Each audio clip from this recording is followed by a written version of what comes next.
Our colleague Rasha Madi took over in the first 15 minutes of the program. Now we will be with you until the end of this edition of Nile Cruise. Now we are still with you from the Grand Museum here in Cairo, and now we have with us Mr. Mohamed Atwa, the head of the Monuments Information Department. He will talk to us about the Grand Egyptian Museum, which holds in trust for Egypt and the world a chronological statement for the ancient Egypt over the past 7,000 years, neighboring a timeless wonder, the Giza pyramids. The new museum is to pay homage to ancient Egyptian monuments, treasures, and history, hosting over 100,000 artifacts, about 3,500 of which belong to the famous King Tutankhamun. Now, in order to talk more about this, we are in the company of Mr. Mohamed Atwa, the head of the Monuments and Information Department. Good afternoon to you, sir. Good afternoon, welcome. Thank you very much for joining us. And to start with, definitely the location and of the Grand Egyptian Museum and this dream, today we're here. There is the outlook for the future where all of the tourists will be looking at the pyramids right behind us. And amazing location, and definitely a very huge project. It's been a couple of years with this project. I want to know more from you about the pieces and the artifacts that has been moved so far. There is a conservation center here, I understand. Yes, actually we start to transport the artifact to GMCC or Conservation Center since 6 years ago. And now we already transport more than 38,000 artifacts. Can you come again? 38,000. 38,000. Yes. Okay. Huge number. This artifact is already transported from Egyptian Museum, Alexandria, Luxor, Bani Suef, Fayoum, and another government. So with this huge number of artifacts, now we are trying to increase this number to catch the soft opening, which is planned to be next year. Actually, we are trying to focus on Tutankhamun collection, and we transport more than 50% of this collection. Now we have it at our storeroom or laboratories. Okay. Sir, what about the registration? What are the data you include to register each piece? Actually, after the selection of the artifacts, we already dragged all this information for the database and registered the artifact before the moving itself. After the moving, we continue to increase the information, take more photos and dimensions, the description, the provenance of all the artifacts. This information is very, very important to the display team, which will exhibit the artifacts or the distribution for the artifacts in all the galleries. So what is the plan exactly? How are you moving those 38,000? Are they moved based on a story that is being developed? Is it based on conservation first? What is the plan for the movement of those pieces and artifacts? Yes, I will tell you. First of all, that we have a schedule. We already arranged it with all these storerooms.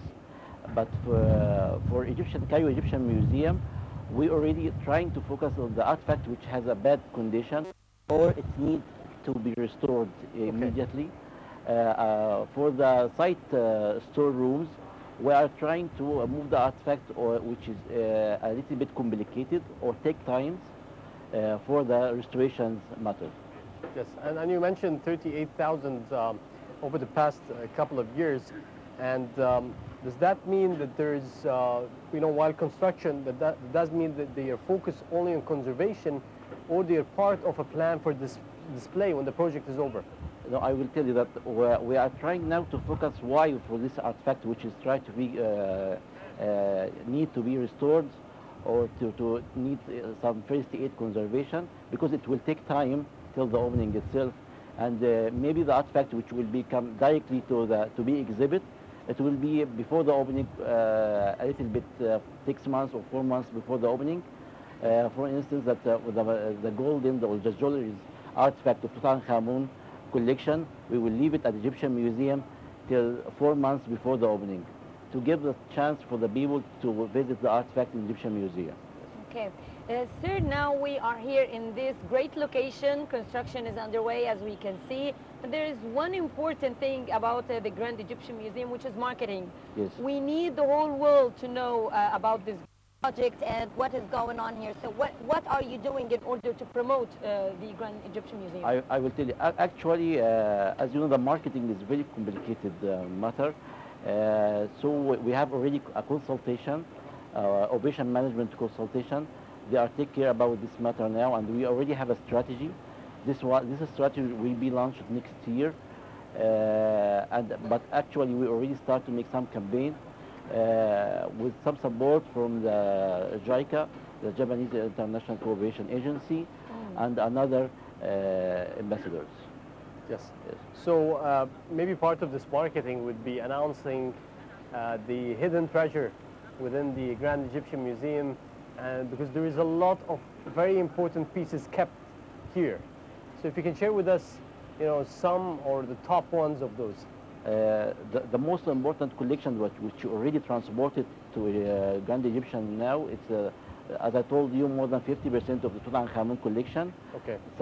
Most of them, they never exhibit before, and also the collection of Hatshepsut from the Old Kingdom, and also we have some jewelries from Egyptian Museum, which never be exhibited before. Okay. Now it's under conservation, and they will be ready for exhibition. Some statues. Of course, we have some statues from Bani Suef. Especially, we have a very good statues. We just moved it couple of weeks ago. Yes. And from Fayoum, we have some sarcophags. From Alexandria also. All these artifacts was stored already in this site for more than 10 or 20 years ago, and they never exhibited before. Sir, I believe if we want the whole world to know about this great project, it's very also important for Egyptians to know about it, to know what's going on. So that's why we are here today. Yes. But what are you doing in order to promote the project here in Egypt? Actually, we are trying to use the social media. It's very important now. We are keep doing some more interview like what we are doing today now. And thank you for your coming today. We are trying to just distribute or announce for the opening, for the website, for the newspapers. That's what we are trying to do. But internationally, I think soon that maybe we will be launch a big campaign for marketing for the opening itself. This one, it will be 6 months before the opening. Yes, and that's expected to be in 2017. Yes. Okay. I was actually here 6 years back, and I know there has been a lot of issues to go on with the project, but it's obvious that there is a busy project plan. It's obvious that people are moving around and there is a lot of construction.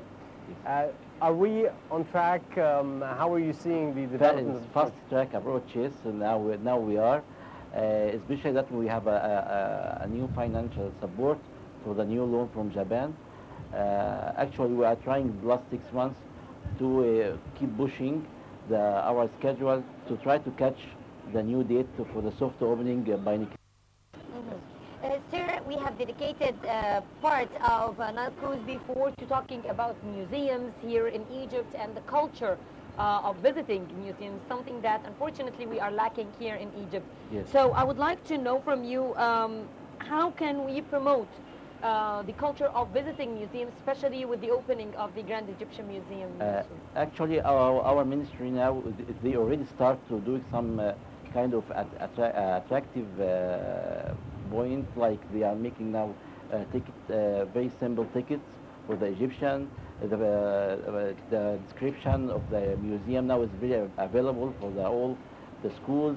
The special visits, it will now this from next year it will be offered for free by our museum sectors. So we are trying now, our ministry, to do it with the museum that we have now already, like Egyptian Museum, to try to change the culture, as you said.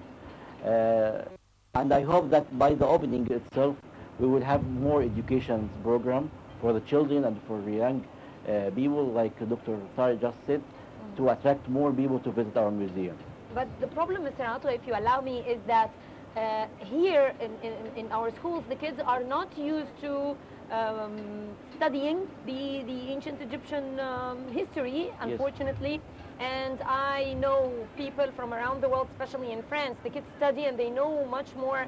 French kids know about our ancient history more than our own kids. So I believe that visiting the museum shouldn't be just limited down to a school trip. It should be part of the curriculum of the school. Yes.